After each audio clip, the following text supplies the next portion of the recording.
I had a dark moment in thinking, wow, like I'm really alone right now and nobody cares. And I remember going through my own suicidal thoughts when I was on the balcony in my apartment on my own. I was thinking, so dark, it was so morbid. I was thinking, if I was to jump off this balcony right now, who would care? I get up, do this thing, I've got work to do, I get back into my routine when, I'm back home, and before you know it, you haven't checked in with so-and-so who means so much to you in God knows how long. Why? Yeah. Why is that? When they're supposed to be a priority to you. If they're no longer a priority to you, ask yourself the question, why is that? Is it because work has become more important? Why is work more important than your family? We sadly lost someone within our family through suicide, and at that moment my focus really did shift into not just the family but also the things that I've tasked myself with. I'm even more intentional, I'm even more appreciative of life. Is that because you feel like you're running out of time?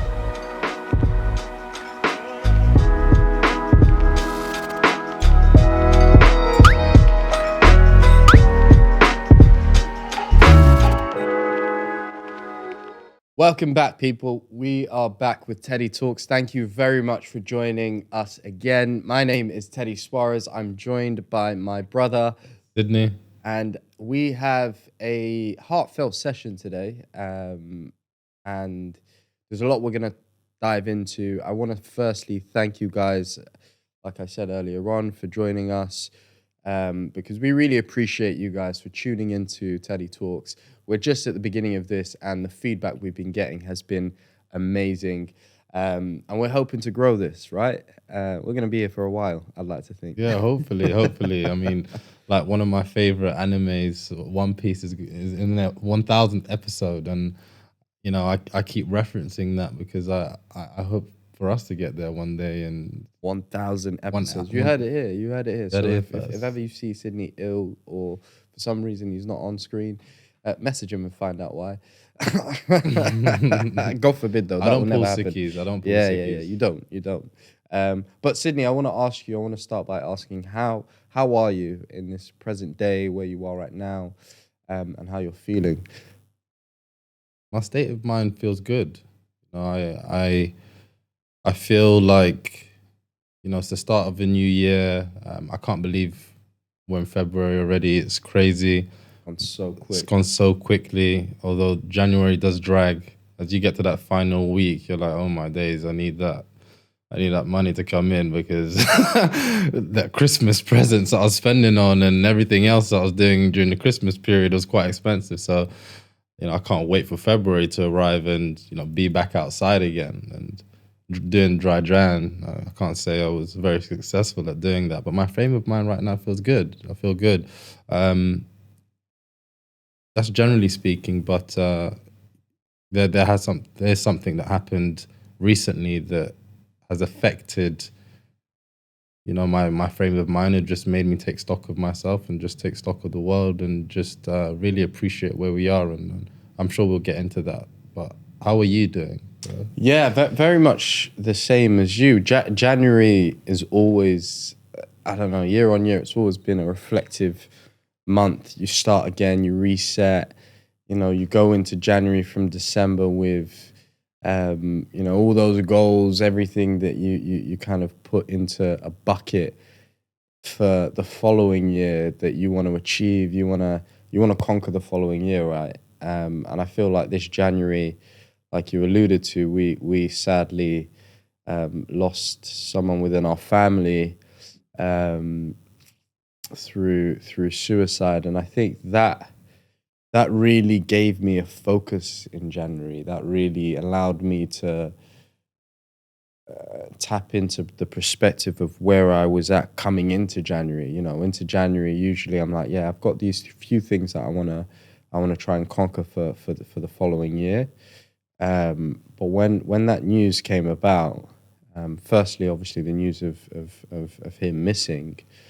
Panic station sets in, and everyone's worried. Everyone's like, oh my God, like what's what's going on. It's a new thing within our world, our families. So, you know, the panic station was really real, and that starts to kind of kick in that moment of making sure everything that's important to you is really at the forefront of your mind, and forgetting about everything else. And then obviously when the news really does kick in that he has sadly committed suicide, at that moment my focus really did shift into not just the family, but also the things that I've tasked myself with. I'm even more intentional. I'm even more appreciative of life. Is that because you feel like you're running out of time? Yeah, because you just don't know when the Grim Reaper is going to be at your doorstep, through all the pressures of life, and also just through the unknown. Like we just don't know when death's door is going to come at our door, and obviously. What a way to start the podcast, guys! But like it's a reality, and it's our reality at the moment, and we're going through it, and also we just find that with Teddy Talks, it's more important for us to be real and authentic with you guys. So this is how our year started, and yeah, I'm really still getting to grips with it. Yeah, it's something that's quite hard to process. I mean, I can only relate to this from our experience of losing our dad. And, you know, you take you and I and our siblings, you know, we all processed it in different ways. Mm-hmm. And whilst you and I speak, and we speak with our siblings, I will never truly understand how you processed it and how my siblings processed it. And, you know, I think it's very important for us to be able to make ourselves open to others who may be suffering in silence. And it's, how do we do that? You know, how do we support the people who are suffering in silence? And is it through regular check-ins? I don't know. I don't know what the answer is, and you know, I'm still figuring that out. But I think it's important for us to start thinking about it, because we are also locked in our daily routines. I get up, I do this thing, I've got work to do, come back home, I get back into my routine when, you know, I'm back home, and the day's resets, back to it tomorrow. And before you know it, you haven't checked in with someone who means so much to you in God knows how long. Why? Yeah. Why is that? When they're supposed to be a priority to you. And if they're no longer a priority to you, ask yourself the question, why is that? Why is the priority shifted? Why has the priority shifted? You know, is it because work has become more important? Why is work more important than your family? You know, I think that, you know, just contextualizing this more for us, and you know, I love the fact that you started off by saying that it's important for us to speak on subjects like this, because this is what Teddy Talks is about, being authentic about the realities of real life. Our late cousin, rest in peace, Andre, he was a very young man with 21 with limitless potential. You know, as a 21-year-old, the whole world is in front of you. And I look at not just Andre, but, you know, Gen Z, the young generation that's coming up, and some of the things that they have to face, which we didn't have to face. But it's very easy for us as adults for us to say, look, your reality is nowhere near as harsh as the reality that we had to grow up in. What do you mean? You now have iPads. You're now more connected digitally, and no, actually, they're more exposed to stuff. You know, they can You have a see. For You page that literally brings up so many different aspects of life depending on what the algorithm chooses to show you that day. But it could show you an amazing couple when on that day you might have split up with someone, kind of feel like your world is falling apart, but then Instagram showing you an amazing couple and you felt like you were in one of those amazing couples goals relationships. um our tradition is obviously quotes, and we still have a quote for this session which really does resonate with me, and it sticks out in this moment where it says, I don't really know where it came from, but sometimes even to live is an act of courage. Um, and that hits me in so many different ways. Um, the the idea that you have so many things that are out of your control in front of you, from a job point of view, deals that may go bad, so it puts your job in certain types of pressures, deadlines you may have missed for whatever reason. So again, there's more scrutiny in your role and whatever you're into, and you might have, again, like I was talking about then, relationships that might have its own pressures, family pressures, um, and the default usually is, let's bury our head in the sand, especially from a financial point of view. Let's bury my head in the sand, but at the end of the day, when you wake up, that will only go so far. Sweeping things under the carpet will only go so far until someone pulls that rug, or someone shines a light on something that is very sensitive to you. And the courage to move through that, I think, is powerful. And I think today, hopefully, we'll talk about and tap into how we do that and the research that we've done. Because, I was reading on mind.org.uk, a charity that specializes in the mental health charity of fighting mental health, fighting the support around mental health, for those of you who are struggling. And they mentioned, if you're feeling angry, upset, and in pain, and you believe that these feelings will never end, but it's important to remember that at the end of the day, it's not going to last. That pain, that anger, that hurt, being upset, it's not going to last. And at the end of the day, it's a temporary feeling. And I feel like in those moments where we're enraged, we see red, or again, the things that we can't control is getting under our skin. It's not the way that life. I feel like the way that life has been, especially for me, is it's not going to last forever. You're going to have these special moments that you will appreciate beyond those feelings of just being angry, those feelings of being upset, and those feelings of being in pain. And actually, we learn from that, and they make us who we are today. And the courage to fight through those moments, I think, is it's powerful, and we learn so much from that. I mean, what do you think about that? Yeah, I think it's a powerful quote. I love it. It got me thinking about, okay, I could never put myself exactly in that position because I don't know what it's like to be depressed.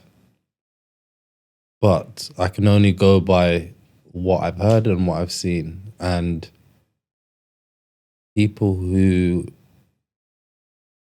are depressed, some of the things that they say is that they feel hopeless. So they don't see a light at the end of the tunnel. And that quote is that light. You know, you speaking to the fact that nothing lasts forever. You know, it got me thinking from an NLP perspective. Reframing. How can you reframe a situation and turn this negative frame to a positive one? And I'll give you an example of a frame, a temporal frame, a time frame, which you were just speaking to. Nothing lasts forever, right? Mm-hmm. This situation that I'm going through right now that feels incredibly shit, will I care about it in 10 years' time? More often than not, the answer is no. Or let's take it to the extreme. Will I care about this on my deathbed? Probably not. Out of 10 now. Probably not. And priority shift. Your priority shift. What will you care about on your deathbed? And I think, you know, it's giving yourself the tools to deal with some of the negative self-talk that we have on a daily basis, because we all have it. We all have it, right? And it's just how loud is it, and how can you turn the volume down by turning the volume up on the other side? When have you gone through that moment when you felt like, wow, the world is against me right now. I feel as though I can't win. Everything from your point of view just feels like I've had enough. There's one situation that popped straight into my mind, and maybe because it's an unresolved conflict within myself, but I feel like I have dealt with it.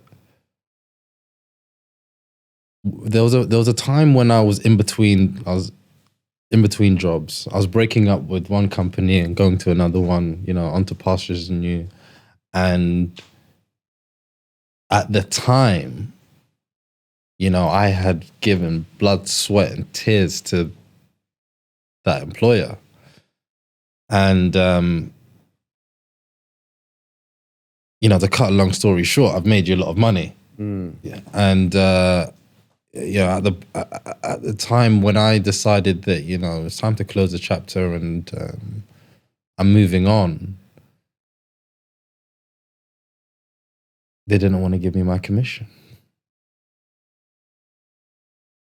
And were you in financial pressures at the time as well, or like? I just moved into my new place, and you know, I was expecting to use this commission to, you know, sort out new furnishing and really set myself up well in this new place. And all of a sudden, you know, I feel like the cards are stacked against me. Yeah. You know, they don't want to support me in this decision because it doesn't suit you. And, you know, they wanted to point to the contract. The contract says this. So, you know, we don't do this. We don't care about the fact that, you know, we have created something beautiful together, and you have actually made us a lot of money, but, you know, forget about it. 5 years as well, roughly, you with them. Yeah, it was a long time. It was a long time. And I remember during that time, I felt like I should kick the bucket, not necessarily to think that, no, I want to take my own life, but like, should I just give up with all of this? Like, why did I get this house? And why am I even making? Got your car as well. You just got my car as well, and yeah, well, like, it's like, okay, I'm now cussing myself. Like, I've made all these stupid decisions, and it's that pattern, right? It's like you say these things to yourself, and then you're stuck in a loop, and then you say these things to yourself every day, and then you don't see the light at the end of the tunnel. You don't see, how do I furnish this yard? How do I clear these debts that are associated with buying this property? You then just think about, someone help me, instead of, can I help myself, right? And obviously there's nothing wrong with taking help, but it's your life. You know, you have to grab the bull by the horns. You know, you caught me on the other episode saying balls by the horns. I didn't say that was bull by the horns. You do have to grab the bull by the horns. Yeah, yeah. I mean, what do you think about that? Like when you expect something to go one way, it doesn't, and your whole world comes crashing down, and you think the world's gonna end now because I expected to win, and now I've lost, and now I think I'm always gonna lose, and I don't.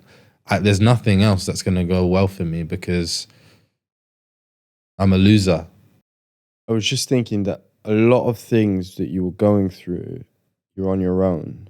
And when you reflect on the fact that you were saying, I'm reaching out for help, that's fantastic. But it's like when you look at most of your situations, we know that you're pretty much on your own. Beyond being in a relationship or being with a partner, you go to bed, you're in your own thoughts, you're in the shower, you're in your own thoughts. So it's kind of nurturing those feelings. When you were talking about commissions being taken away from you, the idea of that process in that moment, how you manage that, and how you then say to yourself that, okay, either it will fix itself for the better or it's going to fix itself for the worst part of whatever you're expecting out of that situation. How am I going to deal with that, and how am I going to manage that? Am I just going to be angry through that moment and, tell yourself that I can't survive without the commission? I can't, there's no tomorrow. There's no opportunity in tomorrow. That, for me, really is where my head was going when you were talking about all of the moments that you were experiencing with your previous job. And I've felt it. I felt, especially in COVID, when you were asking me the question of how I felt about it. In COVID, I remember I was working through COVID, surrounded by four walls, not much socializing going on beyond FaceTime and beyond talking to you guys on the phone, you guys being family. I had my dark moments. I had a dark moment in thinking, wow, like I'm really alone right now and nobody cares. And I remember going through my own suicidal thoughts when I was on the balcony in my apartment on my own. And I was thinking, so dark, it was so morbid. I was thinking, if I was to jump off this balcony right now, for some weird reason it crossed my mind, who would care? Job's not going to care because they're going to move on. They're probably going to get a new employer. Family. Thought about, is not necessarily my legacy, because I don't really have much of a legacy in my mind at the time when I was feeling that lonely. But it was a feeling of pure loneliness that drove me to thinking that nobody would care if I was to kick the bucket and then tomorrow, wake up thinking that, like, it is what it is. I'm not going to be missed. Life is going to go on. And the reality of it is, life is going to go on. Did you identify with your thoughts? What do you mean by that? Did you say that this is me? When you heard that thought pattern come to the surface and say, I would jump off this balcony, and if I do it, nobody's going to care. Did you accept that as you, or did you accept that as a thought that you were considering? I think when I went to sleep and I woke up in the morning, let me give a bit more context. So at the time, there's just so many financial pressures going on at this time. The cost of living is rising. I'm thinking, when's my next meal coming? I'm working tirelessly for my commission, and trying to make ends meet for myself. And I'm trying to live a lifestyle of still thinking that the things that are in my life is going to make me happy if I have this, if I have that. And yeah, you're right. It was all a matter of thoughts. It was all a matter of what I was putting in my head. And when I woke up in the morning, I really, I put my hands on my head and I was thinking, damn, like this was a thought. This wasn't my family don't love me. This wasn't my job don't care about me. Because the reality of it is, if I was one of the top performers, I hope my sales director attests to that. But I was one of the top performers within my region. So the reality of it is, if they did lose me, I would like to think it would have impacted a certain time period within the company, because the relationships I built with my clients isn't the same as someone else coming in and building that same rapport, which I'd built over maybe 2-3 years. Same thing with my family. So a lot of these thought processes were just that specific moment. And when I woke up that morning, I realized that. And when it came to finding out that Andre had committed suicide, it reminded me of those moments. It reminded me of the moment when I ultimately felt alone. I was thinking, what was my thought process when I was feeling alone, feeling challenged, feeling as though, the world is against me. There isn't a tomorrow that is going to be bright. It's going to be the same thing tomorrow, which again, the reality of it is, yes, tomorrow, that issue from today isn't going to go away unless I have the courage to go and tackle it, unless I don't bury my head in the sand, unless I'm open to the new opportunities that life may present. Maybe not tomorrow, maybe not in a week's time, but moving in a certain way with all the correct habits in my own mind, knowing that I'm doing all the right things. I'm a firm believer that eventually will attract the right things, the right people that, I'm a religious person, that God will put in front of me, all the right paths that I believe that is presented for me. So I think it's just a matter of perspective. And the moments that I had where I had these dark thoughts, I think it's a matter of really flipping the coin and what's on the other side of that coin. Yeah. There is these dark moments, and it's like, but maybe this might happen tomorrow. Maybe that might happen tomorrow. The hope. A bit of optimism. The optimism, exactly. Yeah. And I think strongly social media is not going to help with that. And I'm a firm believer in taking time away from social media whenever you're feeling. Why doesn't it help with it? Because I don't know. It's not that social media isn't real. It's not that it's not authentic. It's more so a case of it doesn't know you as well as the people that you've potentially grown up with. Social media doesn't know you. The AI world isn't gonna, as smart as it is, as intuitive as it is, it's not gonna break down Sidney or Teddy the way that my mum will, or the way that my brother will, or the way that my manager will, who has known me for about 5-6 years, or however long you've been in that job opportunity. It's not as closely knit as my friends are.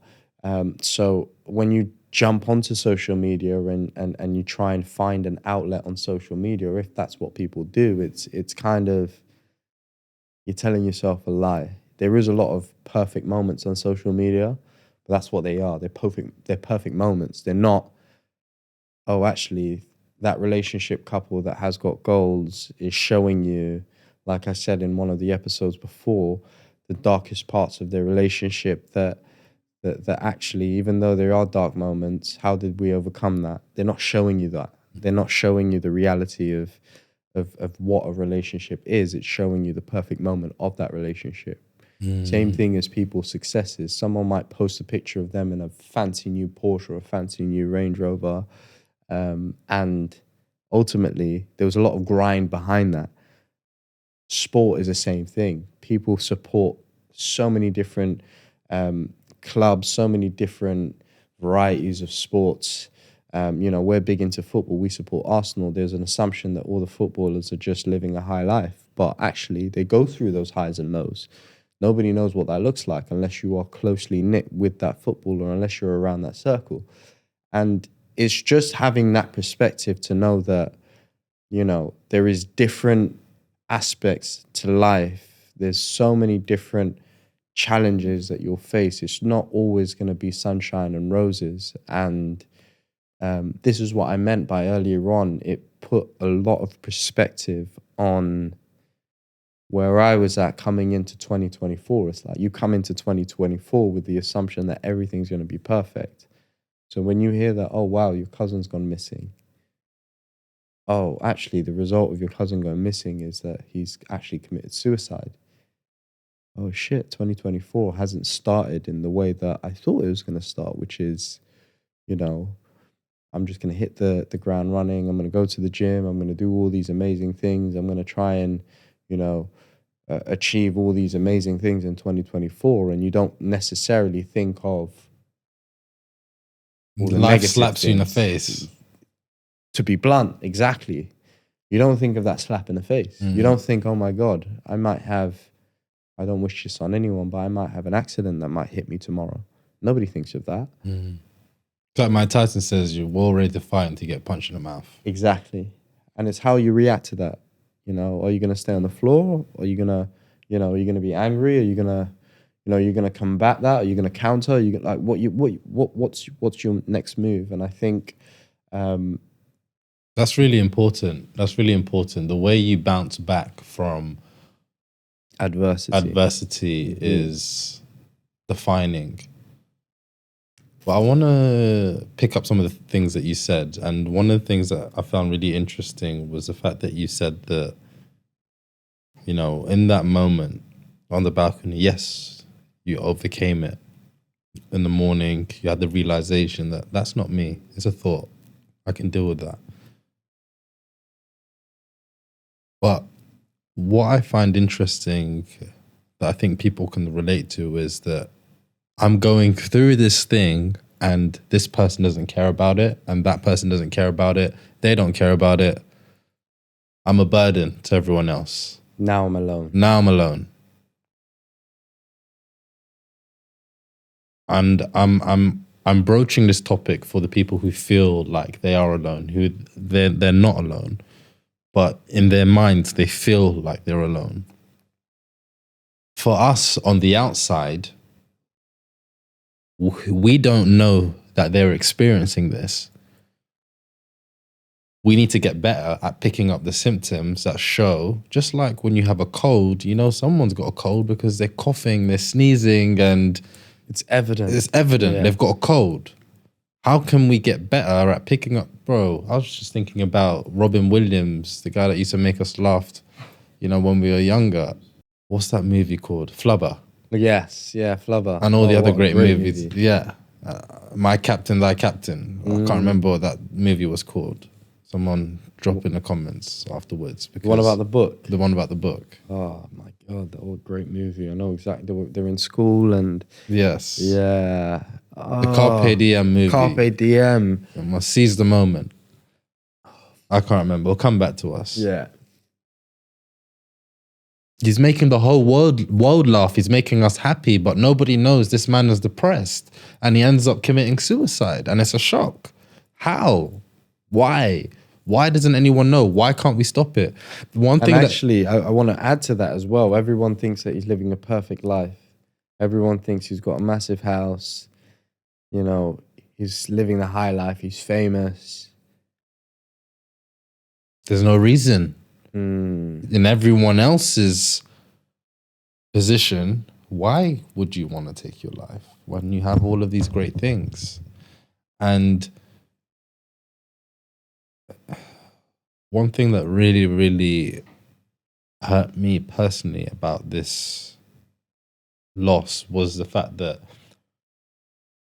you know, I spoke to the fact on the first episode, we talked about what was my reason for getting into NLP and discovering it more. And I said, look, I wanted to protect my brother and my family from life's pressures that will come from the fact that he is now living in the public eye. And I'm like, you know, my measure of myself as a man also was like, okay, what's the work that you're doing in your own community? And, you know, this is just me being self-critical. I haven't promoted myself and how I can help well enough in my own community to even spot the fact that he could have come to me for help, you know. And it's like, okay, yes, we're doing a wonderful thing now, raising awareness, talking about it, but people within their own families, how can they spot the symptoms? So like, what is it? You know, we've talked about just now the fact that, you know, you thought that people didn't care. But actually, if we're going to dive into some of these things that people do when they are depressed, you know, you might notice that they become quite withdrawn, right? You know, they don't like to go out anymore. You know, they don't want to see their close friends, their close family, because they want to deal with this problem by themselves.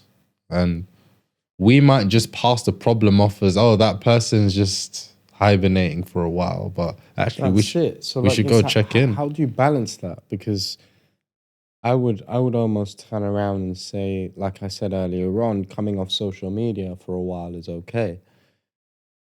You know, not going out for a while because you're focusing on yourself is okay. So how do you then, I don't know, how do you then figure out that actually this person is coming down with some sort of depression, or, you know, they're really struggling with something? Or is that the sign? It could be the sign. I think you need to look at the sign and also listen to what they're saying. What was their reasons for coming off social media?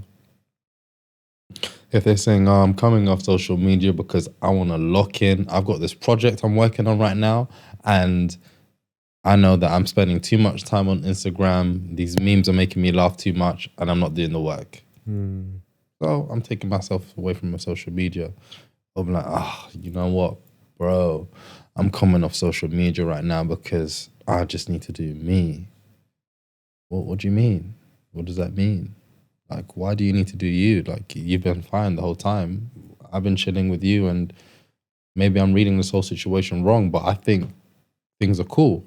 So why are you doing you all of a sudden?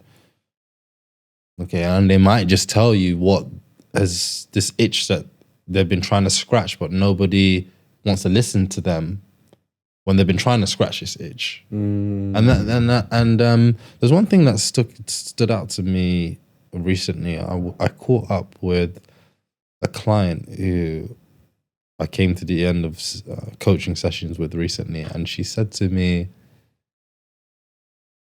"Oh, you know, Sidney," because she's from the world of healthcare, and she said, "Oh, Sidney, you know, some of my clients who I was from the patients I was going to recommend to you who's dealing with, you know, mental health challenges, you know, you just need to be really mindful of the fact that some of them are elderly and they don't have anybody to talk to. And okay, they're coming off the back of these mental battles from dealing with these terminal illnesses or whatever thing that they've just gone through, but everyone around them is no longer there anymore because they're old."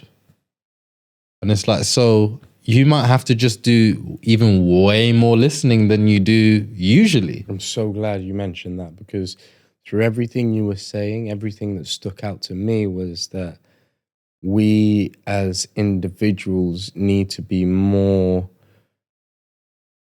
intuitive around listening to the people that are either closest to us or the people that are reaching out to us. Even from a work point of view, family, friends, girlfriend, boyfriend, however you look at it, we just need to be more present, especially with social media. It's so easy to be lost in algorithms. It's so easy to be lost in whatever we're doing on a day-to-day basis. And I think that sometimes it might stretch over to an hour. I know, I'm not going to lie. Sometimes I'm speaking to mommy and I look at my phone and I'm like, "Raw, mommy, we've been on the phone for 2 hours." But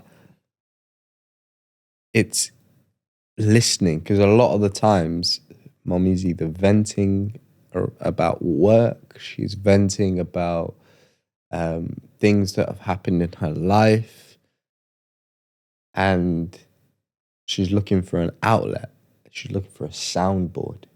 And a lot of the times, as we've said at the beginning, there's a lot of questions around why.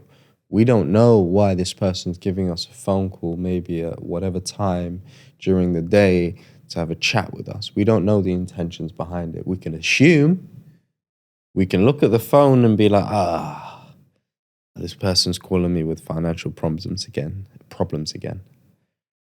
We can look at the phone and be, intuitive and think and assume. And one of my old bosses used to say, to assume is to make an ass out of you and me. And I think just listening is such a powerful thing right now in our day and age. It's underestimated. There's so many times where I've even been on a dinner table or a lunch table, and I'm sat there, and there's every person is on their phone. Every person isn't tuned in to what the person next to them is saying. They're on their phone. Oh yeah.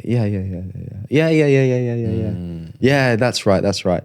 But 9 times out of 10, they haven't heard anything that person's talking about in front of them. Mm-hmm.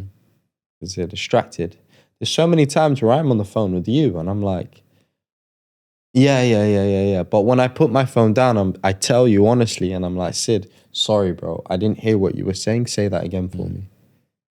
Because at the end of the day, I'm not gonna dismiss the fact that whatever you're saying to me is important. It's relative. However, on the flip side of that, there's a lot of people that wouldn't necessarily say, I missed what you were saying because that was on my phone.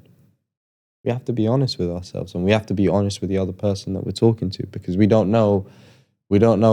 I know it sounds extreme, but we don't know how valid what they're saying is until we've actually truly listened to what they've said to you. And that's what this situation has really taught me, based off what you were saying, and based off saying that, what you set out to do when you joined the NLP course was to, protect the people that are around you, in a nutshell, to protect the minds of the people that are around you, to give them a certain level of perspective. And that comes with a level of being able to actually open yourself up, being able to give yourself the time to actually listen to what the people are saying around you. If you don't have that emotional intelligence, or I wouldn't even call it emotional intelligence, the patience. If you don't have the patience to do that, it's always going to fall by the wayside. And I think where there's so many vulnerabilities in this world right now, where there's so much sensitivity in this world right now, I think it's even more important to just listen to those people that are closest to you. You just don't know what is behind that smile. And even when I looked at some of the research that I was doing, what are some of the things that you heard? It was interesting, because I read that You don't have to become a GP, counselor, or mental health expert to make a huge difference in life. And I thought that is so true. Like, people often think when I'm giving advice, I know sometimes I think about it, when I'm giving advice and when I'm talking to certain people, what gives me the right to deliver this opinion? It's not necessarily fact, but it's an opinion. What gives me the right to do that? And I always think back to why we started Teddy Talks.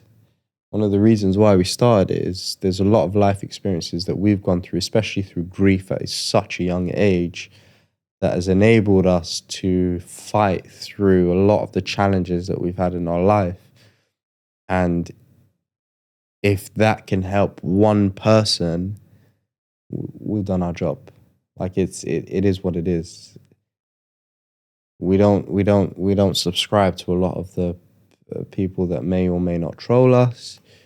It's more about the value that we're putting out there based off our own experiences. We have a lot of a laugh, we have a lot of a joke and whatnot, but it's the real meat of what we're talking about is what we're hoping will resonate with a lot of these people, like this episode today. Mm-hmm. And a lot of the things that I read as well was more of the facts around suicide. So like over 700,000 people take their own lives each year.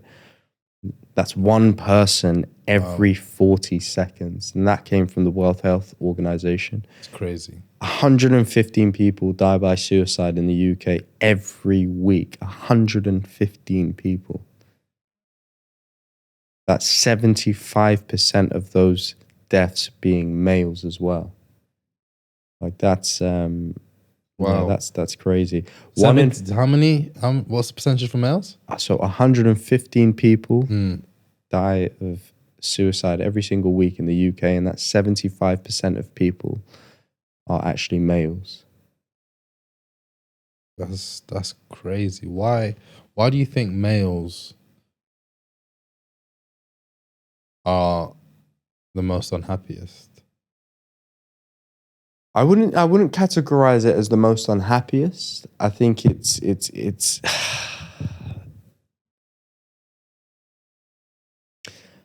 I can only go off how many male friendships we have, how many female friendships we have. When I think about my male friends, it takes a lot more for me to break down what's wrong with you. If I ask you what's wrong with you, you tell me I'm fine. I'm like, no, bro, I can really tell that there's something up. What's going down? You still tell me I'm fine. All right, then why did you do that action? What's going on? Oh, shit, you know me. You caught me. Now you break it down. Sometimes you still go with a train of just, I'm good, bro, I'm good. I've just told you I'm good. All right, well, have a good night. That's fine. But during that night, if there's some sort of liquor, if you're intoxicated or whatever, you then start breaking down your emotions. And I'm like, bro, I asked you an hour ago if you're good. Now you're crying. You know? So I want to stop you right there. There's that element. One, men are afraid to cry. Men are afraid to feel weak. Men are afraid to show their emotions in front of everyone else. Men are afraid to speak about how they're feeling in front of women and in front of other men. Because I'm meant to have my shit together. I'm supposed to be the alpha male. I'm supposed to be an alpha male. The moment I do that, I'm no longer. How can we shift this mindset from, it's not that you're weak. It's that you've got a kink in your armor and you just need to iron it out so you can just get back on the horse again. And ultimately you're human. And you're a human being. You're not perfect. You're not perfect. And I think there's I liken it to like a game. Like, there's a level of sensitivity with men. If I go over 5%, I'm not an alpha male. That's ridiculous. It's like, if you don't go over 5%, you can be in danger of bottlenecking and some sort of disaster might happen. be it in your relationship, you might lose the woman of your dreams who was the one, and actually she's had enough of you not opening up. She's had enough of you not being vulnerable.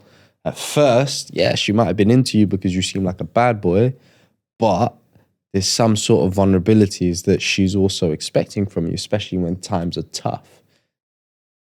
It's not always about just being this macho person. From a selfish perspective, yeah, let's also focus on the man who doesn't want to be vulnerable. Yeah. Right, on the man who doesn't want to be vulnerable. So I like the direction you've just taken this in, because you have men who don't want to be vulnerable to their partner, let alone to everyone else. Let's follow this train of thought. You don't want to talk about your feelings, yet your feelings are troubling you every day. Crazy. Yes. Yes. So what will happen if you don't deal with your feelings and they get to a point where, like you said, it hits that bottleneck and something disastrous happens? Like, is that the situation that you really want for yourself? Like, is that really what you want for everyone around you who you love? And, you know, we talked about you mentioning that people don't care. You know, you don't think that that was a thought that came into your mind. You don't accept that thought. That's a thought that came into your mind. We all have intrusive thoughts. I have intrusive thoughts all the time when I'm drinking. I'm like, I don't. Hey, that's crazy. Yeah, that moment on the balcony for me, I was drinking at the time. That's an intrusive thought. Yeah, you don't agree with that. You know, that's the devil. You swipe him off. You said, swipe that dirt off my shoulder. Where I was going with this is, it takes a certain level of vulnerability to grow. And if you're not ready to be vulnerable, you're going to be stuck in the same position until you're ready to face that dragon. Why don't you think, for the most part, people are prepared to be vulnerable? What's the blocker of that vulnerability? Looking at yourself in the mirror, or going into the closet where there's so many skeletons that actually you just think it's better off to just keep this locked? Why do you think people go through that? I think so. We talked about one side of it, which is societal norms that are pushed onto men. And, you know, we all need to seem like we've got our things together. We need to have our ducks in a row. So I can't let this person think that I'm suffering, otherwise they'll have one over me. But I think the other reason why we do it, why we're not vulnerable, is because we're scared. We're also scared that, you know, we'll be shamed.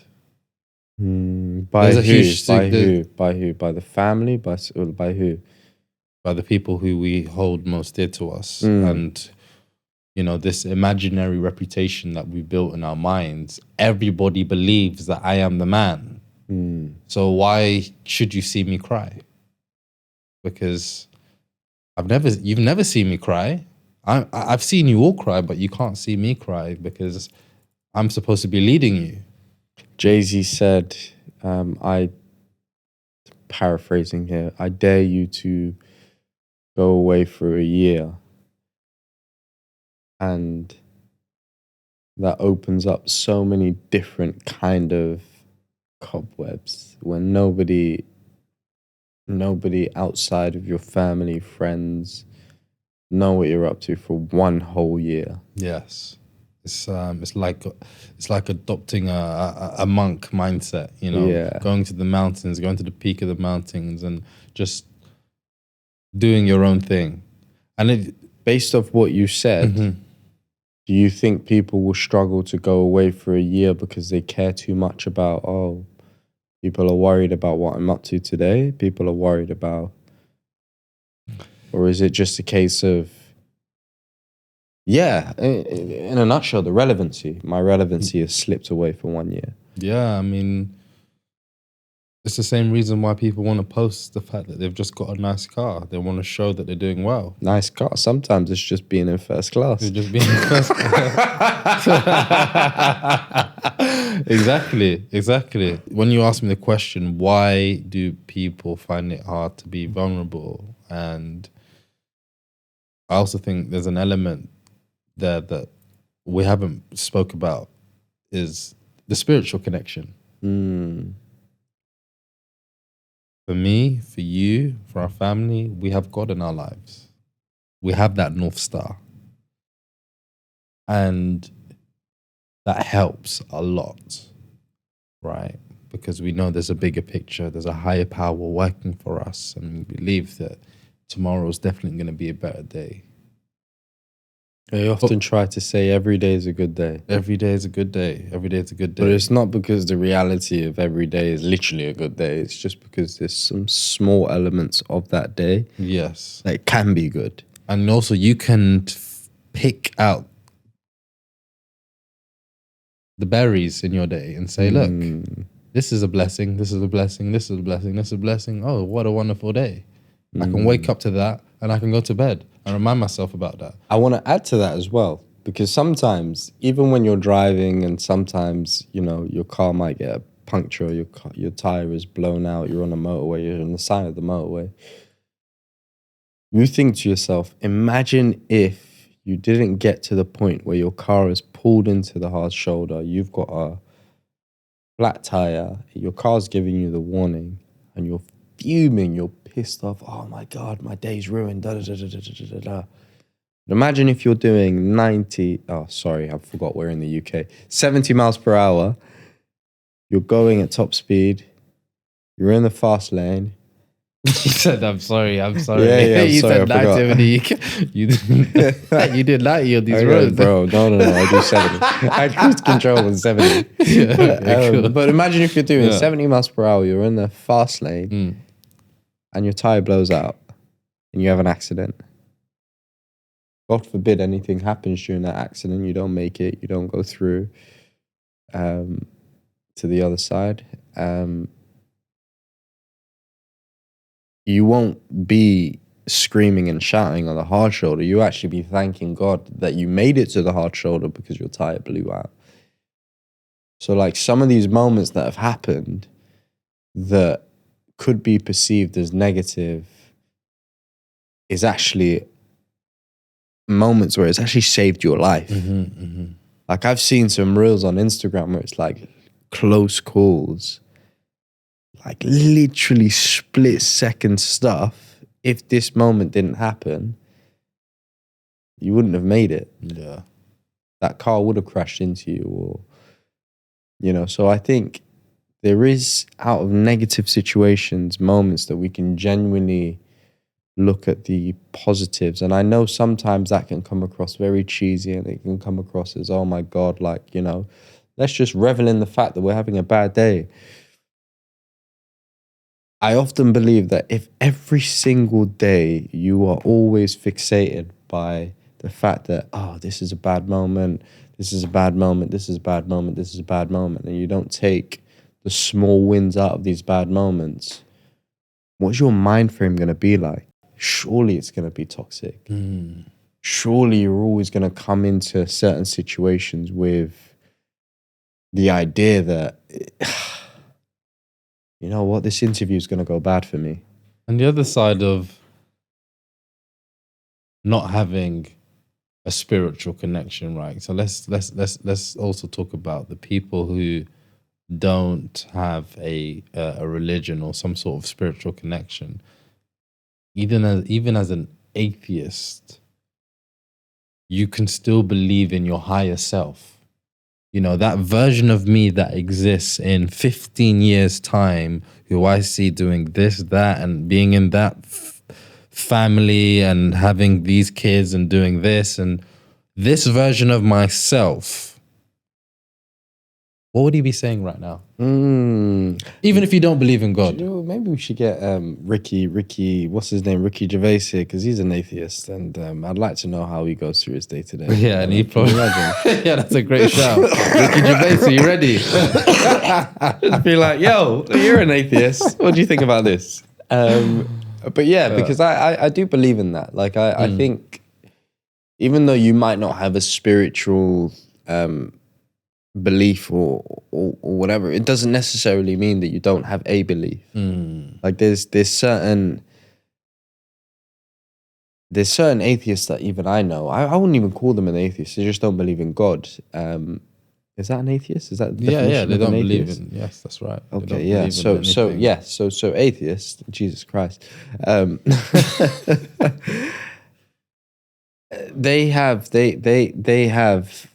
the idea of something else. It might be that they believe in horoscopes. It might be that they're connected to something that allows them to think of some sort of higher being. Like it's like The Secret, for example. So The Secret is a lot about the universe. It's not necessarily connected to God. It's about the universe. And everybody has a religion, even if they deny it or not. You believe in something. Yeah, so they just wouldn't categorize it as a religion. Yeah, like it's like I just believe in Yeah. this, and it's like, okay, that's what keeps you centered. I definitely encourage that. Like, I wouldn't necessarily just be like, oh, believe in God or believe in Islam or believe in Hinduism or whatever. Like, I definitely resonate with, if you don't believe in something with what you just said, definitely believe in yourself. And that might come across as vain and that might come across as vanity. But the best thing that you can do, especially in difficult moments, is have the courage that you will overcome it because you are that person. You know, you are that girl, you are that guy, you are that woman, you are that man, and everything in between. So it's like, I can. And I think that is, in challenging moments, in financial moments where I'm just like, oh my God, like I remember in that moment where I was on the balcony, I was like, I can't see mommy having a conversation about helping me right now. I can't see my brothers helping me right now. Like this, I'm genuinely on my own right now. So I'm just like, this is just long. But there is that alarm bell. It's like, hey, what about me? Like, I'm here. I'm the person that's going through this right now. I'm the person that has to wake up tomorrow and, you know, get my head out of the sand and actually go through those hard yards, go through the mileage, go through the experience of, yes, this was a difficult moment, but what's on the other side of this difficult moment? Do I just carry on going down a spiral, or do I try and do the best that I can 40 hours a day out of my working day, 40 hours a week out of my working week, to try and really push and get myself out of this rut that I'm in? Or do I go the other way and just keep on wallowing in the devastation of, oh, I've gone through a breakup, I'm now living on my own, I'm now having all these bills to deal with, I now have to wake up every single morning and try and tackle these hardships at work, and, you know, there's this in front of me, there's all these hurdles that, in the reality of things, you know, you carry on trying to jump over a hurdle, and you, at some point, you're going to jump over it. At some point, you're going to build that muscle in your legs. At some point, you're going to build that understanding of, actually, my technique isn't quite right, so I need to change this, I need to change that. You do it enough, and you really put your energy into yourself. And I'm a firm believer, if, like you said, if you haven't got a spiritual purpose, if you haven't got a spiritual entity that you look up to, for us, as we said, it's God, then definitely believe in yourself. Amen to that. Amen to that. And I think that was so eloquently put together. It brings us to our closing tradition, which is being grateful for the things in our life that we tend to take for granted. And I want to circle back to how you kicked us off and say that I am grateful for a better tomorrow. You know, I believe that tomorrow is going to be even better than today. And I know that because of what God has shown me today and yesterday and the day before that and the day before that and all of the years of my life up until now. I've grown, and I'm really, Yes. really happy about that. And I'm really happy to have people within my family, within my friends that love me, and I love them back. And I love the fact that I have the opportunity to help people going through difficult times. Yes. And this is what we would like to do, and this is what we've set out to do. This is the mission. This is what Teddy Talks is about. And I'm actually really grateful for, you know, to be honest, it's the opposite of everything we've been going through in the 14, 15 years of grief that we've experienced when Daddy passed away. And I'm actually really, really grateful for life. I'm really, really grateful for the idea that whatever time that, like I said, the Grim Reaper comes and takes us away, we have the opportunity to enjoy life. We have the opportunity to go through life's challenges.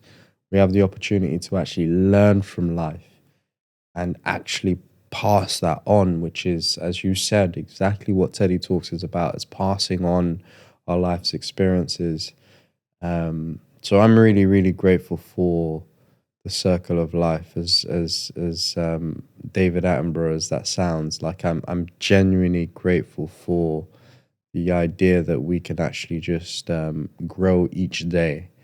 And obviously we'll always talk about the idea of how that looks like and what that entails. But yeah, for the moment, I'm grateful for that. That's beautiful. And I want to thank you all. Thank you all for joining us, because today hasn't actually been an easy episode for us. You know, we hope that we don't go through a suicide again, and we hope that you guys don't go through that again in your own life and where you're at the moment, because it's grief isn't easy to deal with, and we've dealt with it through different aspects. But whatever you have enjoyed on this podcast, please comment below. Please give us what your acts of gratitude are each day. Whatever quotes that you live by, please let us know what that is as well, so that we can share that with the rest of the world. And thank you for joining us. And we will be here again next Sunday. Thank you.